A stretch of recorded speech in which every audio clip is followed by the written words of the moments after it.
كيفاش نستعملوا هذا المشروب هذا.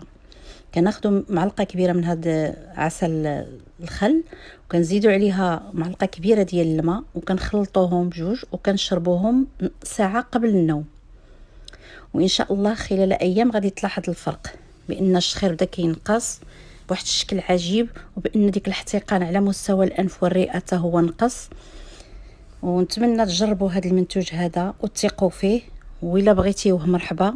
انا غادي نكتب لكم رقم الواتساب في صندوق الوصف، وما تنساوش تشجعوني باللايك وتابوناو عندي، وما فيها باس الا درتيولو بارطاج وعمات